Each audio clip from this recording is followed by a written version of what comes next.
Glória a Deus, boa noite, igreja. Nós vamos dar continuidade aí então ao nosso tema cultura de profecia. Eu queria que vocês abrissem, por favor, a Bíblia de vocês em 1 Coríntios, capítulo 14, versículo 3.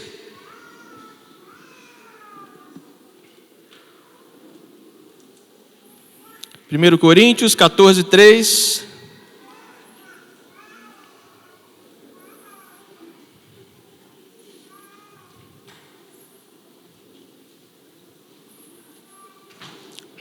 E o texto diz assim, todos acharam, amém?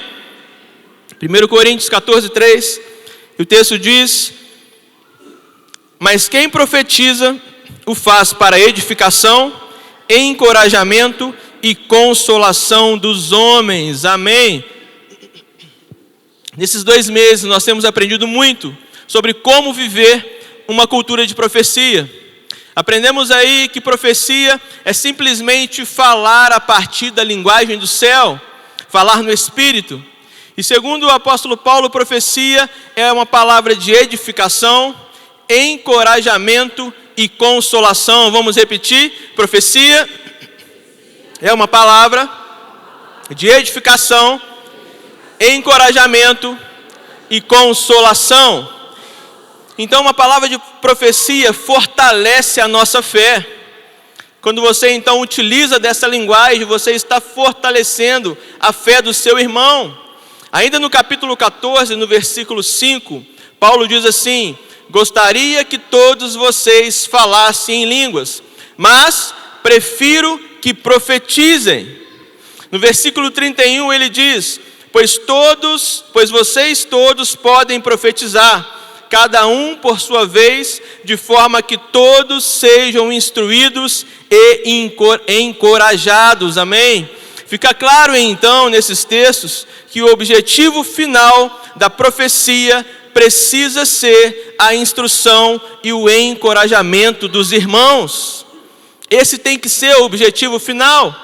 E aqui nós vemos a importância da gente então desmistificar a profecia. A palavra profética que abençoa o seu irmão é diferente da profetada, amém? Vocês conseguem me entender? Não estamos falando aqui de palavra de sabedoria ou de revelação do futuro dos outros. Isso, por sinal, é muito perigoso. Existe sim pessoas que fluem nesse dom e precisam ter muita cautela quanto a ele, mas é muito perigoso porque dependendo do que você falar, usando o nome de Deus, você pode atrapalhar e muito a vida de uma pessoa. Então aqui, nós não estamos falando do dom profético que, por exemplo, guiava o povo através dos profetas da velha aliança. Não é sobre isso. A ideia de vivermos essa cultura de profecia é aprendermos a dar o controle da nossa língua ao Espírito Santo e deixar que Ele nos use como instrumento de bênçãos na vida de outras pessoas, amém? Então agora eu queria fazer um resumo com vocês de tudo que nós aprendemos nessas 7 semanas. E lembrando que todas essas ministrações, nessa série de cultura de profecia, estão no YouTube. Então, meu irmão, tire um tempo para assistir todas elas novamente. Não se contente apenas com o que você está vendo aqui. Quando você faz isso, você vai estar meditando na palavra. Você vai estar ruminando a palavra. E ruminar é mastigar de novo os alimentos que foram para o estômago. Por exemplo, a vaca, sempre que você olhar para ela, ela vai estar mastigando, não é mesmo? A vaca sempre vai estar mastigando. E por que ela vai estar mastigando? Porque, na verdade, ela em poucos segundos consegue cortar e engolir a grama. Mas depois ela então devolve essa grama para a boca e começa a ruminar. Ela volta a mastigar para que o alimento seja triturado e dissolvido então pela saliva. E esse processo pode durar de 10 a 60 horas. Eu fiquei assustado quando eu li isso. É muito tempo que ela fica ruminando aquilo que ela já se alimentou. E olha que interessante, quanto maior for o tempo de ruminação, se a gente pode usar essa palavra, melhor será a qualidade do leite. E quando a gente faz um paralelo com a nossa realidade, quando mais você decide ruminar a palavra de Deus, quanto mais tempo você passar ruminando aquilo que você aprende no Senhor, mais evidentes serão os frutos de transformação que ela vai gerar na sua vida. Mais as pessoas vão ver os frutos de transformação da palavra na sua vida. Então, meus irmãos, ruminem, mastigue de novo, não canse de ouvir a palavra de Deus. Ah não, mas eu já ouvi semana passada esse tema. Tudo bem, então assista de novo, pegue as entrelinhas, pegue os detalhes, e com certeza você vai ser transformado ainda mais. Na primeira ministração da série, então, nós vimos que para viver essa cultura de profecia, precisamos romper com o sistema. Não precisamos falar a linguagem do mundo para sermos aceitos pelo mundo. Aprendemos muito sobre isso, mas ao mesmo tempo temos que ter um equilíbrio, porque não podemos nos tornar crentes chatos, religiosos, que ninguém quer ficar por perto. Apenas precisamos não negociar os nossos princípios. E essa foi a base da primeira ministração. Segunda ministração, aprendemos que para adotar uma linguagem diferente, precisamos nos sujeitar a Deus. Precisamos nos sujeitar ao nosso Deus. E o pastor Bill ensinou aqui que santidade não é um movimento apenas de saída. Quem lembra disso?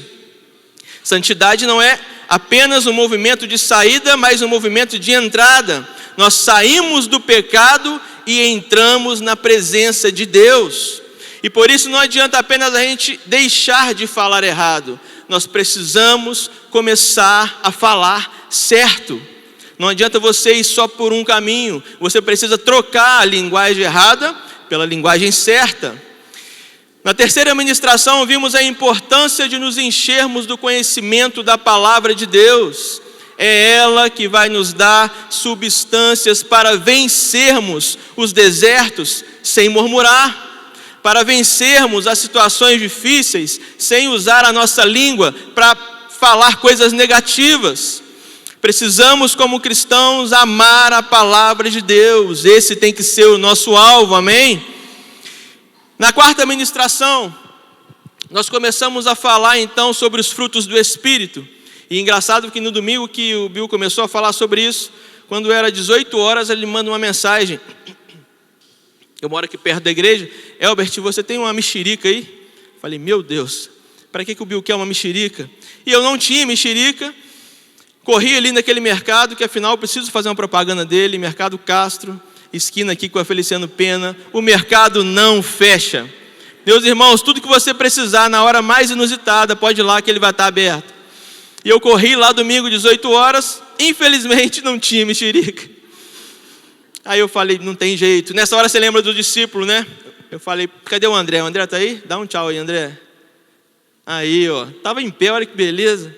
Falei, André, eu pensei assim, ele deve estar vindo e consegue passar no mercado para mim. Beleza. Mandei mensagem, ele, não, pastor, eu tenho mexerica em casa. Falei, opa, aí eu acertei. Ele trouxe logo 2 mexericas. E então eu entreguei para o Bill. E ele então naquela noite usou para essa, como se diz? Como? Analogia, mas não é essa palavra, outra. Ilustração, é isso aí. Ele usou para fazer essa ilustração e o que ele disse? Que o fruto do Espírito é apenas um e nele estão as 9 virtudes. Quem lembra disso?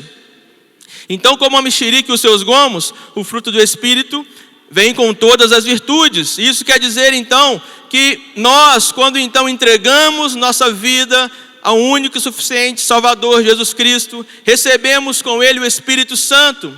E junto com o Espírito Santo, recebemos todas essas virtudes, amém?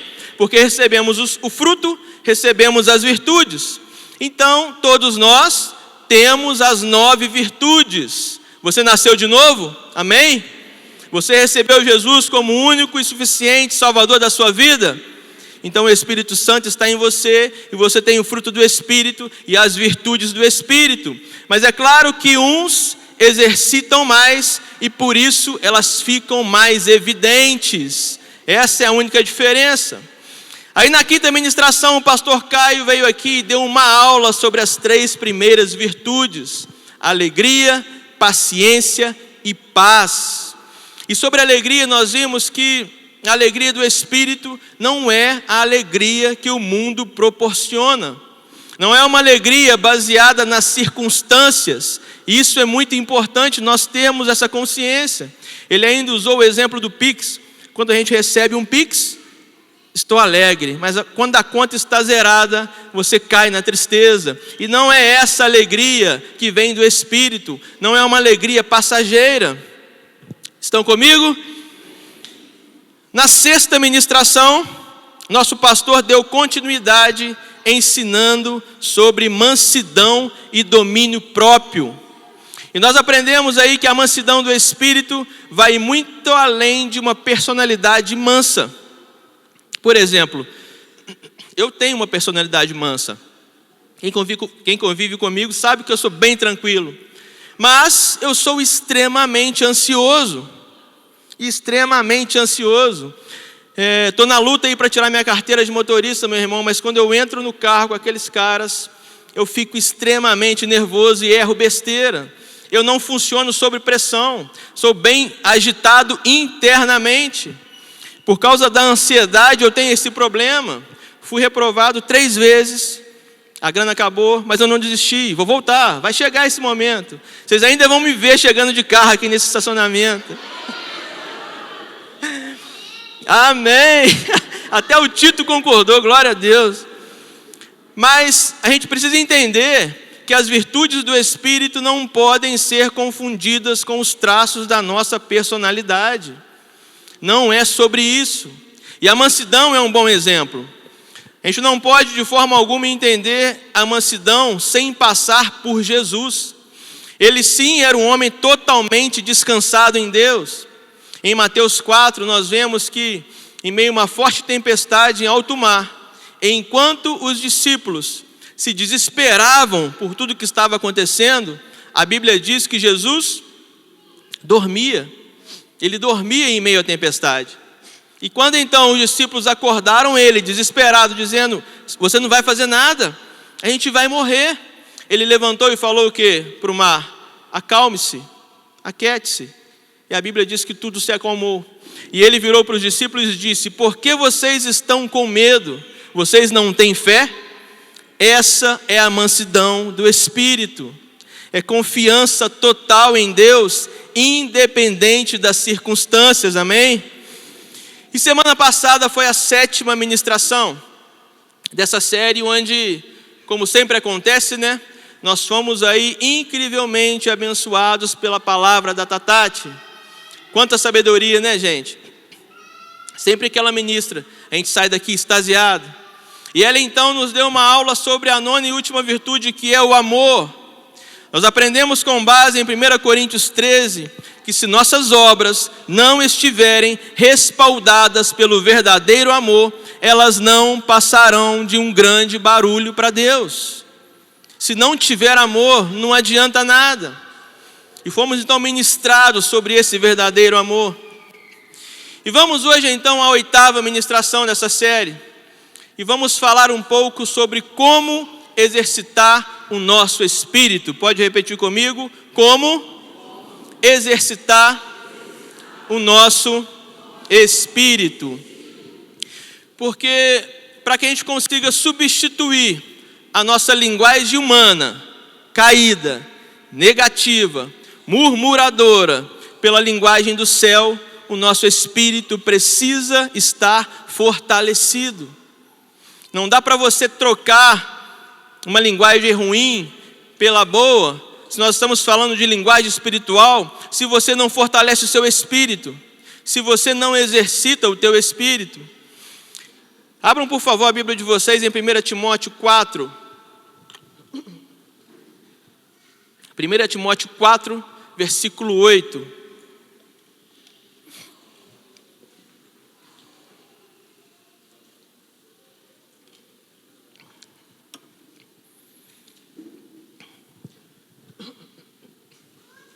Primeira Timóteo 4, 8. Vamos ver o que a palavra de Deus nos ensina sobre exercícios espirituais. Eu vou ler na nova versão transformadora.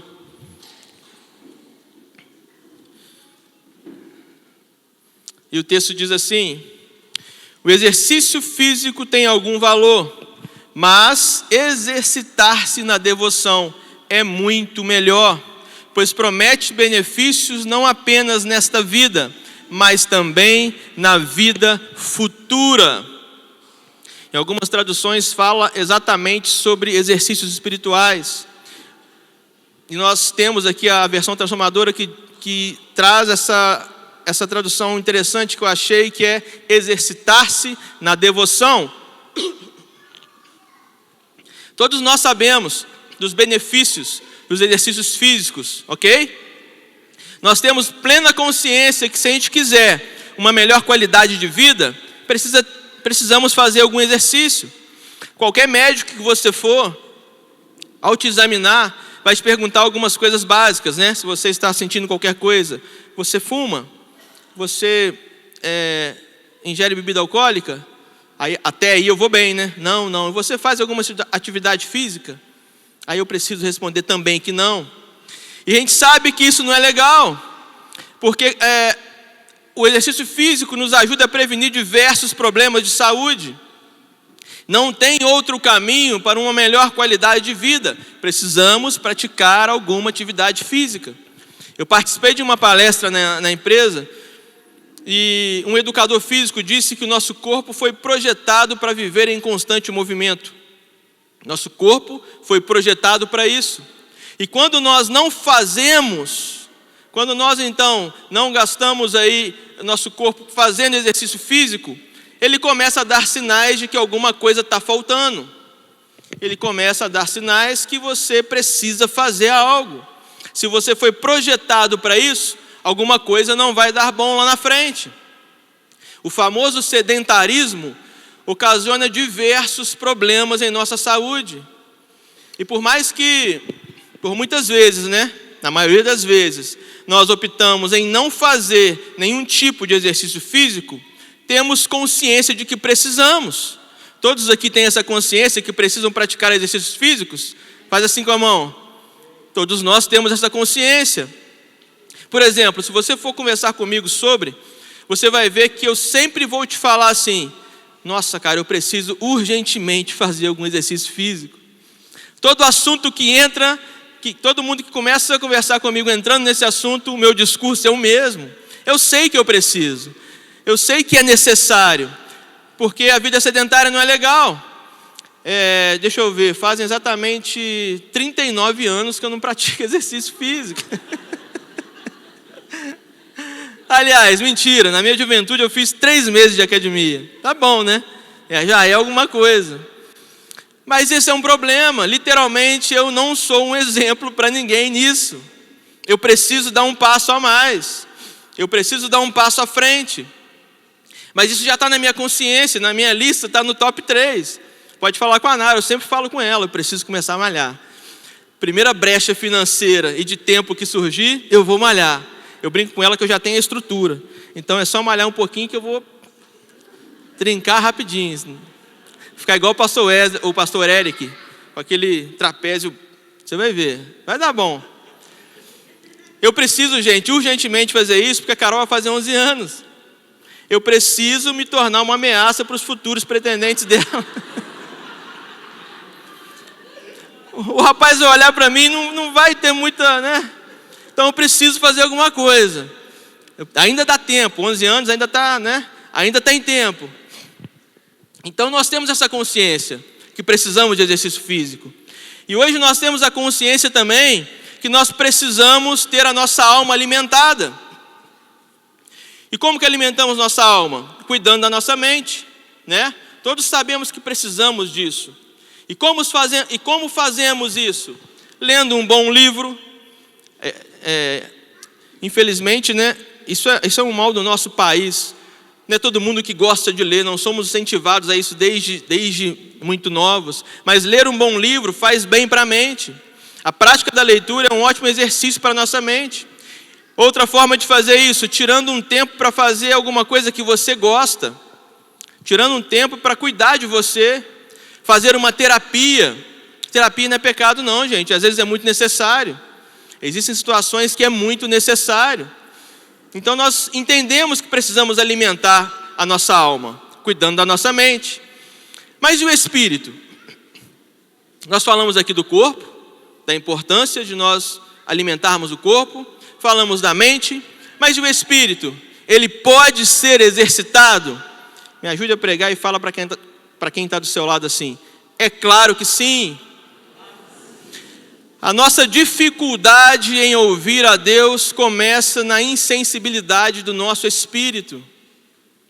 E a razão dessa insensibilidade se dá ao fato de nós usarmos muito pouco os exercícios espirituais. Nós não nos preocupamos tanto com ele. Mas à medida que nós exercitamos nosso espírito, nós vamos ter claramente essa sensibilidade potencializada. Quando você exercita o espírito, a sua sensibilidade em ouvir a Deus começa a ser potencializada. E nós precisamos então ter essa consciência e urgentemente nos tornarmos mais conscientes de que somos seres espirituais. Não somos só alma e corpo, mas espírito também. E se não chegamos a essa consciência, não vamos nos preocupar com os exercícios para fortalecer o nosso espírito. Nós precisamos treinar o nosso espírito diariamente. O que acontece com a gente quando não exercitamos nosso corpo? Vai falhar em algum momento. Se não tiver exercício físico, alguns dos nossos músculos podem facilmente atrofiar. Podem facilmente perder as forças. E quando você precisar deles, você vai passar vergonha. Deixa eu contar uma vergonha que eu passei para vocês. Acho que eu já contei isso aqui, mas vou contar de novo. Fui levar a Carol para o pedalinho, né? Aqui no museu. E ela, nossa, nunca andei de pedalinho, papai, vamos lá. Aí fui com a mãe dela, com a tia dela. Enfrentamos uma fila gigantesca, porque estava bem no início, do retorno dos pedalinhos. Pagamos uma grana lá e era, não sei se era, quantos minutos que é, eu não sei muito bem. Não sei se era 10, 15 minutos. Se passasse desse tempo, você paga mais, né? Falei, não, então não vamos passar, tá? Vamos seguir a risca. Aí a Nara foi com a tia dela, eu fui com a Carol. Começamos. No início tudo ok, mas a Carol não conseguiu pedalar. Não deu altura. Não consigo. Aí ela falou, não, antes de entrar, eu quero dirigir. Não conseguiu dirigir. Aí eu do lado de cá, eu tive que dirigir o negócio e pedalar. E na ansiedade de fazer o negócio rápido, porque eu tinha hora para voltar, eu tinha que fazer o passeio acontecer, fui pedalar sozinho e resolvi entregar tudo. Falei, agora, vou pedalar para valer, dar toda a minha força. No meio do caminho, meu fôlego já tinha ido embora há muito tempo. Eu parei no meio do caminho, passando um pouquinho de mal. Eu falei com a Carol, vamos voltar. Ela, não, pai, tal. E por fim, aquele problema danado, o passeio foi um fiasco. Acho que a Carol nunca mais vai querer andar de pedalinho. Mas aos trancos e barrancos, cumprimos o objetivo e chegamos lá. Falei, ufa, consegui, desci do pedalinho. E cadê minhas pernas? Meu irmão, que vergonha que eu passei. Eu desci achando que eu tinha perna. Mas sabe aquele meme da mulher saindo da academia, que ela sai com as... Eu saí desse jeito. A fila cheia e eu tremendo as pernas na beirada do lago. Eu falei, meu Deus, o que aconteceu? Rapidamente eu sentei no banco. Falei, meu Deus, agora como é que eu faço? A Nara pensou que eu estava brincando. Eu falei, não, estou brincando não. É sério. Vamos sair que eu vou contigo, eu te apoio aqui. Falei, então tá bom. Aí ela me deu o braço e a gente foi. Aí ela esqueceu que o negócio era sério, não estava errado não. Soltou meu braço para fazer alguma coisa, eu fui, catando, segurando os matos que tinha perto de mim. A Nara voltou para me segurar, eu falei, não é brincadeira. Meu irmão, o músculo falhou. Eu não tinha jogo no joelho. Eu falei, gente do céu. Aí eu lembrei, das minhas promessas. Eu tenho que fazer uma atividade física urgentemente. Aí chegamos para entrar chamamos o Uber. E para entrar no Uber, que eu quase sentei no asfalto. Foi difícil, meu irmão, foi difícil. A Carol tem marcado na vida dela esse passeio, mas ela chorava de rir da minha cara. Carol é debochada igual eu, né? Então ela riu bastante, mas não quer voltar em pedalinho. Passei vergonha. Quando eu precisei do músculo, não tinha. Quando eu precisei de força, por não exercitar os meus músculos diariamente, eu não pude contar com eles. Da mesma forma, quando nós não exercitamos espiritualmente, vai faltar força para fugir do pecado. Vai faltar força para acreditar que durante uma decepção amorosa, por mais que você se sinta sozinho, Deus continua com você. Vai faltar força para você acreditar que Deus pode suprir todas as suas necessidades, independente da sua situação financeira. Quando te falta prática, exercícios espirituais, vai te faltar força para você lutar contra a sua língua e, ao invés de dizer palavras de maldição e críticas negativas para o seu irmão, profetizar bênção sobre a vida dele. Vai te faltar força para, ao invés de murmurar diante de situações difíceis, você seguir em constante contentamento em Deus, louvando a Deus. Sem a prática de exercícios espirituais, é impossível viver uma cultura de profecia. Você não vai dar conta, vai te faltar força. E dentre as inúmeras disciplinas espirituais que nós encontramos na Bíblia, que ao praticarmos, estaremos exercitando o nosso espírito, nós vemos uma que é bastante conhecida entre nós, mas infelizmente pouco praticada, que é o jejum. Quer ver só? Quantos aqui têm a prática de jejuar constantemente? Levante sua mão. Olha a quantidade de pessoas. Quantos aqui jejuam pelo menos uma vez na semana? Está vendo o que acontece? E por que hoje as pessoas têm tanta dificuldade de jejuar? Por que hoje os cristãos negligenciam tanto essa disciplina espiritual que é o jejum? Simplesmente por uma coisa muito simples: falta de entendimento. Muitos não sabem o que é o jejum e muitas vezes usam dele como moeda de troca. Vou jejuar e Deus vai me abençoar de um jeito que nunca me abençoou. Eu vou jejuar para receber isso. Eu vou jejuar para receber aquilo. Mas biblicamente falando, essa disciplina espiritual é nos dada com uma outra finalidade. Não é como moeda de troca. Assim como a oração não é uma ferramenta para a gente conseguir de Deus o que a gente quer, o jejum também não é. Porque hoje muita gente faz da oração uma forma de apresentar a Deus a sua agenda diária. Ó Deus, de manhã, primeira hora do dia é para Deus. Aí você vai apresentar a Deus a sua agenda diária. Vou fazer isso, isso, isso. Tá aí tudo que eu estou planejando. Abençoa aí para que o dia seja bem sucedido, tá? Faça a minha vontade. Mas calma aí, Deus não é sua secretária. Ele não precisa realizar a sua agenda. A oração é um meio de relacionamento com Deus, e através desse relacionamento, Ele faz com que a vontade dEle, que é boa, perfeita e agradável a Ele, se cumpra na sua vida. É por isso que muitas vezes nos decepcionamos, quando, Deus não respondeu a minha oração, mas pensa como foi a sua oração. Você queria a sua vontade ou a vontade de Deus? E aí, quando entendemos a oração desse jeito, nós somos levados a entender o jejum da mesma maneira. Somos levados a entender o jejum como Deus fazer aquilo que eu quero. Vou fazer uma prova de concurso.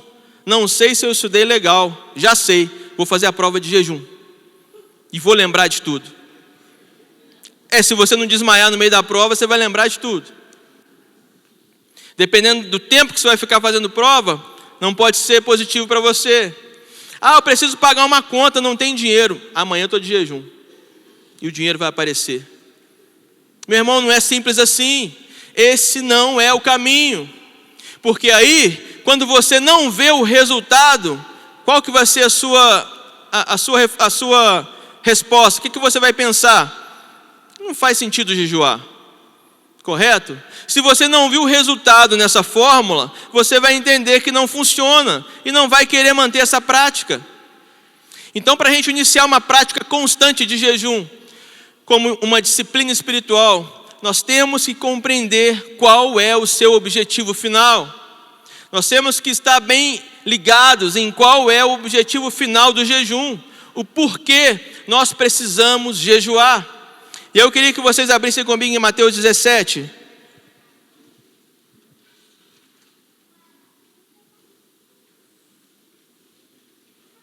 Mateus 17, 20.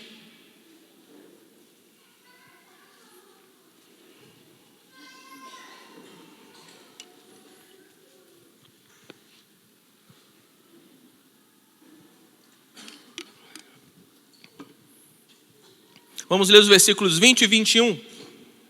Todos acharam? Amém? O texto diz assim: ele respondeu: porque a fé que vocês têm é pequena. Eu asseguro que se vocês tiverem fé do tamanho de um grão de mostarda, poderão dizer a este monte: vá daqui para lá, e ele irá. Nada será impossível para vocês, mas esta espécie só sai pela oração e pelo jejum. Contextualizando aí esses versículos, o que aconteceu? Um pai desesperado chegou a Jesus com o seu filho, porque o seu filho estava sofrendo de constantes convulsões. E ele falou assim com Jesus: já levei os discípulos e os discípulos não conseguiram curar meu filho. E então Jesus, naquela situação, cura o filho daquele homem, expulsa os demônios, e os discípulos, vendo tudo aquilo, chegam para Jesus e perguntam assim: por que a gente não conseguiu? O Senhor não disse que ia nos revestir de poder? O que deu errado? O que aconteceu? Por que nós não conseguimos? E Jesus então começa a dizer exatamente o que nós lemos nesses dois versículos. Começa a dizer que faltou fé e que aquela espécie de demônio só saía com oração e jejum. E baseados nesse texto, muita gente de forma equivocada entende o jejum de forma isolada, que é uma ferramenta para se obter mais poder de Deus. Se Jesus disse que precisava de jejuar, então com o jejum eu tenho mais poder. Tipo o espinafre do Popeye, sabe? Quem é aqui do tempo do Popeye? Graças a Deus tem muita gente. O que acontecia quando o Brutus queria, pegava a Olívia e queria ficar com ela e levar ela para algum lugar? O Popeye era mais fraco, ele pegava uma latinha de espinafre, apertava, tocava para dentro, ficava forte e arrebentava com Brutus. E muitos acham que é assim o jejum. Não, de jejum eu expulso qualquer demônio. De jejum eu curo qualquer pessoa. Mas não é bem assim. Meu primo também é pastor. E teve uma vez que ele estava de jejum. Ele trabalhava integral na igreja e estava de jejum. E apareceu um processo de libertação numa casa aí. Uma senhora estava possessa. Aí ligaram para ele: você pode ir lá? O que ele falou? Estou de jejum desde cedo. Claro que eu posso. Estou chegando lá. E foi confiando no jejum. É triste, irmão, mas ele tomou um pau do demônio. A mulher deu uma surra, uma canseira nele, a ponto dele ligar para a igreja e pedir socorro, porque não estava conseguindo. Mas por que isso aconteceu? Ele estava confiando no jejum. E esse não é o caminho. Na história que nós lemos aí, a pergunta dos discípulos foi a seguinte: por que não conseguimos curar o menino? Por que não conseguimos expulsar o demônio? E a resposta de Jesus foi muito clara. Olha o que fala no versículo 20. Ele respondeu: porque a fé que vocês têm é pequena. Então, se eles precisavam jejuar e orar para expulsar o demônio, e o motivo pelo qual eles não haviam conseguido é porque a fé deles era pequena, nós chegamos à conclusão que jejuar e orar não aumenta o nosso poder para expulsar demônios ou curar enfermos, mas aumenta a nossa fé. Esse é o objetivo do jejum. Você ter a sua fé fortalecida. O jejum aumenta a sua fé. Então, quando você se abstém da coisa mais primitiva que o ser humano faz, que é comer, você está praticamente se desligando desse mundo para se conectar de forma mais intensa com a presença de Deus. se conectar de forma mais intensa com a presença do céu aqui na terra. E a consequência disso vai ser o quê? Uma fé aumentada. Você vai ser fortalecido em fé. Você passa a crer ainda mais nesse poder. Então o jejum não te traz mais poder, te traz mais fé. E você passa a crer mais no poder. E aí sim você começa a fazer o que tem que fazer por Jesus. Mas além de aumentar a nossa fé, o jejum tem um objetivo ainda mais profundo. Eu queria que vocês vissem em Mateus 9. Mateus 9, 14. Versículos 14 e 15.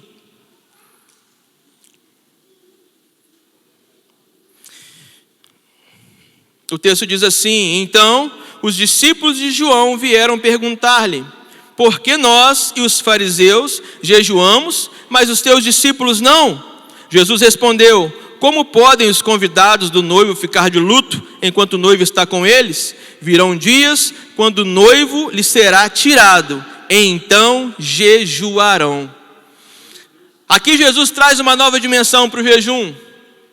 Os discípulos de João estavam falando: os fariseus jejuam. Nós, os discípulos de João Batista, jejuamos. E por que os seus discípulos não jejuam, Jesus? O que está acontecendo?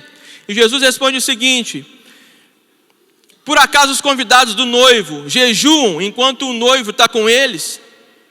Basicamente ele está dizendo o seguinte: eu sou o noivo e eu estou presente aqui. Meus convidados não jejuam enquanto eu estou aqui. Mas ele não para por aí. No versículo 15 ele termina dizendo: mas chegará o tempo que o noivo será tirado, e aí eles jejuarão.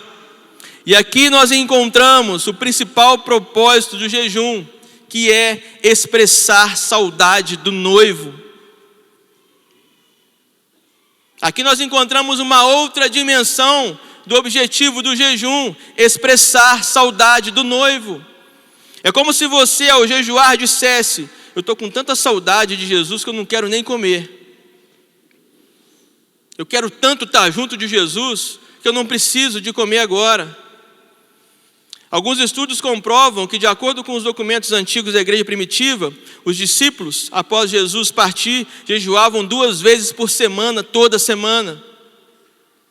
Eles se abstinham ainda da comida. E por que faziam isso? Por saudade do noivo, por quererem muito a volta de Jesus, por quererem muito a vinda de Jesus.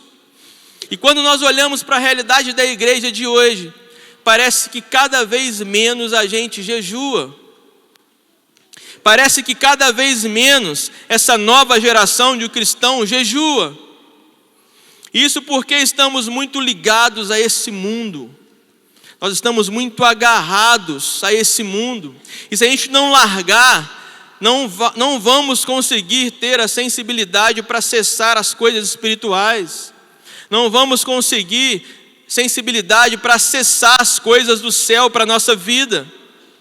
Então nós precisamos acender esse senso de urgência em nós. Muitos hoje estão fazendo dos cultos de domingo seu único momento de devoção a Deus. Fui no culto domingo, cumpri com o objetivo, mas será que é o suficiente? Todos os outros dias você se ocupa somente com as coisas desse mundo. E por favor, quando eu falo coisas desse mundo, eu não estou falando de pecado não. Muitas coisas lícitas roubam de nossa vida o tempo de devoção. Coisa que a gente precisa fazer, coisa que a gente tem que fazer. Lembram da história de Marta e Maria? Infelizmente vivemos em uma geração de Martas, aonde o fazer tem tomado lugar de rendição. Nos rendemos aos pés do Senhor quando sobra tempo. Essa tem sido a verdade da igreja. Gastamos tempo com o Senhor quando sobra tempo. Eu tenho que estudar, eu tenho que trabalhar, eu tenho que fazer isso, fazer... Tudo bem, faça tudo isso, mas priorize o mais importante. Priorize aquilo que é mais importante. Estar aos pés do Senhor é o mais importante. E aí nós vamos nos tornando seres cada vez menos espirituais e, consequentemente, menos sensíveis à presença de Deus, menos sensíveis ao mover de Deus. E acho que aqui então se encontra o termômetro. Como saber se preciso intensificar a minha vida de jejum? O quão sensível você tem estado às coisas de Deus? Esse precisa ser o seu termômetro. Não está conseguindo prestar atenção nas ministrações? Não está conseguindo se entregar de verdade a um período de adoração? Não está conseguindo confiar em Deus nas situações difíceis que você passa? Seu espírito está fraco e você precisa exercitar. Esse tem que ser o termômetro. Todos nós vamos passar por isso. A caminhada cristã tem dessas coisas. Mas se você não olhar para dentro de você e não identificar que você precisa exercitar, você não vai se exercitar e vai se enfraquecer cada vez mais. O jejum, sem dúvida, é um bom caminho para esse início de exercício. Mas então vamos para a prática, né? Eu entendi o objetivo, eu entendo que eu preciso estar mais perto de Deus, eu preciso então buscar mais de Deus, mas eu não tenho esse hábito. Ou eu tinha esse hábito e perdi esse hábito. Como então estabelecer uma prática de jejum? Primeiro, não espere a vontade vir. Não espere a vontade de jejuar chegar. Meu irmão, a gente precisa lembrar que a caminhada cristã é baseada em fé e não em sentimentos. Você não precisa sentir vontade para fazer. Você não precisa sentir necessidade para fazer. Você tem que fazer porque precisa e porque acredita no que vai colher com essa prática, amém? Luciano Subirá fala em um de seus livros, que tem o título A Cultura de Jejum, que bom não é jejuar, mas ter jejuado. Ele diz que a melhor parte costuma vir depois e não durante o jejum. Ninguém gosta de ficar sem comer, meu irmão. É mentira você falar que gosta. Ninguém gosta de ficar horas sem comer. Você vai começar a sentir um incômodo, sim. Você vai ficar com bafo, sim. Dá um mau hálito, ficar com a barriga vazia muito tempo. Se você não tem costume, vai te dar dor de cabeça, sim. Você vai ficar irritado, sim. Ah, mas aí então já não vai adiantar, porque se eu ficar irritado eu vou pecar. Não. O problema não é a irritação, mas o que você faz com ela. Em Efésios 4:26, Paulo deixa bem claro que é sim possível irar e não pecar. Então você ficar irritado durante o jejum é comum. O que você vai fazer com essa irritação que pode ser o problema. O pecado não tem nada a ver com aquilo que nós sentimos, mas com o que fazemos com aquilo que sentimos. Então não espere a vontade vir. Não espere você ter vontade de jejuar. Simplesmente faça. E como? Determine primeiro o tipo de jejum que você vai fazer. O jejum normal, só com água, ou ficar sem comer e tomando só água. O parcial, aquele que tem restrições específicas. Eu vou me abster do café, porque eu estou muito viciado em café, eu entendo que se eu ficar sem ele... pastor, mas isso não é jejum, meu irmão. Se a motivação está correta e se vai te levar a uma busca maior da presença de Deus, positivo. Não tem problema nenhum. É o jejum parcial que nós chamamos. E o total, sem água e sem comida. E aí esse você pode fazer só por 3 dias. O ser humano não consegue ficar mais de 3 dias sem água. Esse é o nível hard. Mas você tem que escolher qual. Decidiu o que vai fazer? Escolhe o tipo primeiro. E depois que escolhe o tipo, nós estamos falando aqui de retomar hábito, né? Ou criar hábito. Então comece devagar. Quanto tempo eu preciso fazer de jejum? Não tem isso estabelecido, mas comece devagar. Quer criar um hábito? Quer retomar um hábito? Acorde e faça 6 horas de jejum. Eu acordo 7, vou jejuar até 1. É pouco. Pouco talvez para alguns, para outros não. Venceu a 6, próxima vez você faz 8. E vai aumentando gradativamente. Isso vai te ajudar a exercer essa prática. Isso vai te ajudar a retomar essa prática que se você tinha, mas jejue. E outra coisa, não espere Deus falar com você. Às vezes Deus vai falar e te propor, não faça um jejum de tantos dias. Mas se você não cria o hábito antes, você nem vai estar com o ouvido aguçado para ouvir Deus. Então não espere Deus falar, comece a praticar. Então não precisa de vontade, precisa de atitude. Segunda coisa, pare de cuidado exagerado consigo mesmo. Eu não posso porque eu sinto dor de cabeça, eu não posso porque me dá teto preto. Meu irmão, se você tem algum problema de saúde, por favor, siga as orientações do seu médico. Mas se não, saiba que a energia que nós temos armazenada em nosso corpo, né, a famosa gordura, te deixa sem comer por muito tempo. Pode ficar tranquilo quanto a isso. E tem gente que tem energia reserva aí, eu sei que tem. Então você não tem que se preocupar. É claro que não existem estudos que comprovem isso, porque seria muito antiético fazer esses testes, mas calcula-se que em média o ser humano consegue ficar 3 minutos sem respirar, 3 dias sem água e 3 semanas sem comida. Não consigo nem imaginar isso. Mas calcula-se que essa é a média. 3 semanas sem comida. Então fique tranquilo que 12 horas de jejum não vai fazer tão mal assim. Fique tranquilo que 24 horas de jejum não vai afetar a sua saúde. Pelo contrário, já foi provado pela medicina que o jejum promove controle do açúcar no sangue, reduzindo a resistência de insulina, combate a inflamação, pode melhorar a saúde do coração, pode impulsionar a função cerebral, pode prevenir doenças neurodegenerativas e ainda contribui para a perda de peso. Eita glória!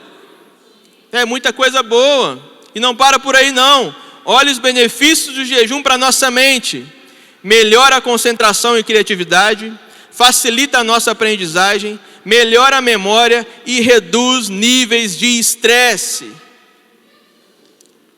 Então, meu irmão, não crie desculpas. Não se coloque como coitadinho que não consegue ficar sem comer. Vai ser de grande benefício para você. Pratique o jejum. Eu falei aqui de benefícios para o nosso corpo e para a nossa mente. E para o nosso espírito. Nós já vimos como é importante. Então pratique o jejum. Terceiro ponto. Decida ir mais fundo. Decida ir mais fundo.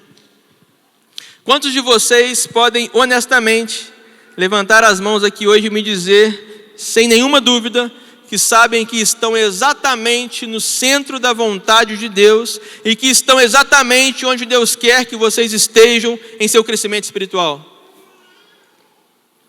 Você tem certeza que o nível que você está hoje é o suficiente?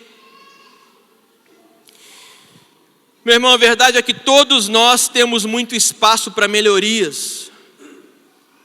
Quando se fala em vida espiritual, todos nós precisamos melhorar. Precisamos decidir deixar a margem do cristianismo estagnado e mergulhar nas águas profundas do Espírito Santo. Todos nós precisamos disso. Adoramos a Deus hoje com esse louvor incrível, falando que nós queremos beber, queremos nos encher do rio do Senhor, e precisamos disso cada vez mais. Você não pode se contentar com as águas nos tornozelos, você precisa continuar caminhando no rio, você precisa continuar indo em frente. Mas pastor, no meu caso as águas já chegaram no joelho, eu comecei a ter experiências com Deus, aleluia, mas não pare por aí.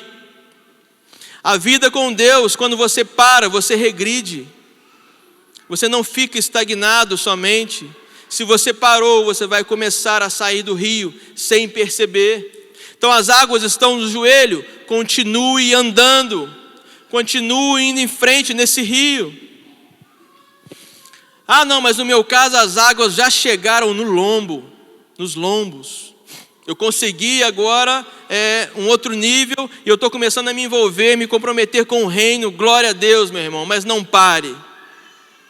Não pare, porque nesse exato momento, você está muito sujeito a ser tomado pelo ativismo, estagnar novamente. Eu estou fazendo, eu estou servindo, eu estou fazendo isso, e se você parar, você vai ser tomado pelo ativismo, vai estagnar, e como nós falamos, se parou na caminhada com Deus, você vai começar a sair do rio, você vai começar a dar passos para trás. Então não pare. Talvez você esteja exatamente parado nesse ponto. Dá seu jeito. Não, mas já está nos meus lombos, e se eu continuar andando não vai dar mais pé. Ótimo, então está na hora de mergulhar. É aí que chega a hora de mergulhar. Lembra da minha história? Por não exercitar me faltou perna quando eu precisei. A falta de exercício espiritual pode estar te impedindo de mergulhar, pode estar te impedindo de ir mais fundo. Talvez você até quer, mas está te faltando força para tomar essa atitude. Nós precisamos sair desse ponto de estagnação. Nós precisamos mergulhar profundo nas águas do rio de Deus. E eu não sei exatamente em que parte do rio você se encontra hoje. Com as águas nos tornozelos, com as águas nos joelhos, com as águas nos lombos. Mas o convite de Deus para você é: venha para mais fundo. Não se contente com nada menos que o céu. Precisa ter em nós esse senso de querer mais, de querer passar de nível, de querer ir mais fundo. Isso precisa vir de nós. Essa é uma atitude que tem que partir de você. O que Deus tem para você está disponível. Mas será que você está disposto a dar mais um passo? Será que você está disposto a ir mais fundo no rio? Não continue parado, porque se você continuar parado, você vai começar a sair desse rio. Nessa noite, eu quero te convidar a ir mais fundo. Coloque sobre seus pés.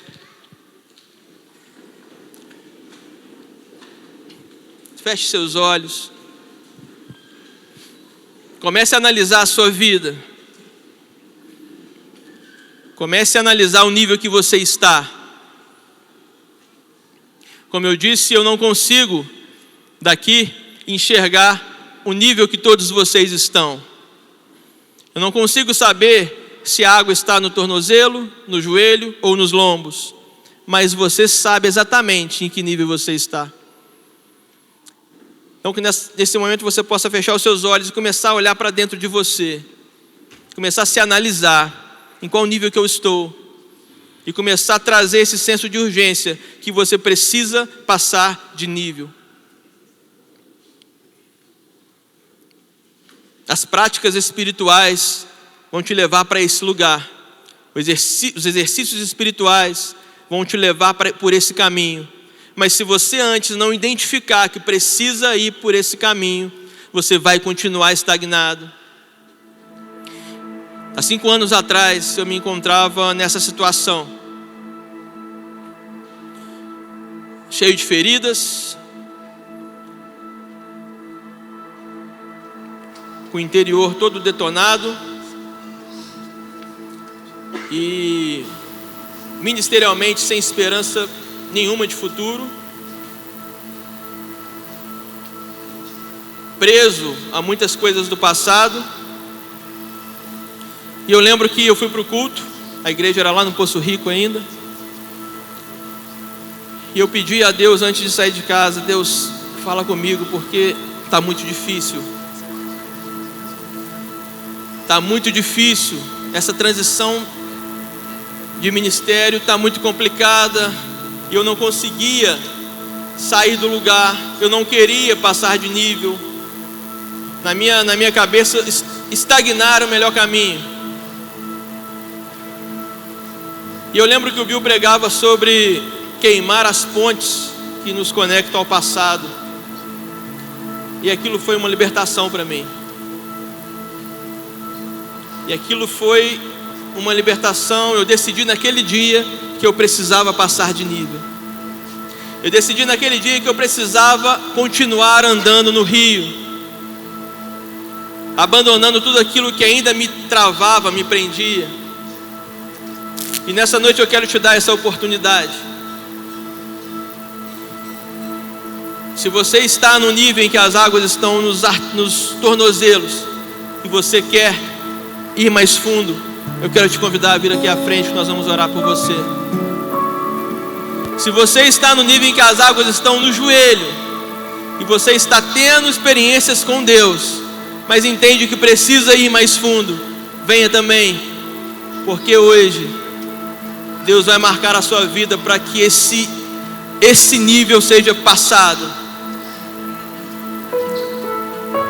Se você está no nível em que as águas estão nos lombos, é um voluntário da casa, está servindo, está se entregando, não se contente com isso, vem aqui à frente.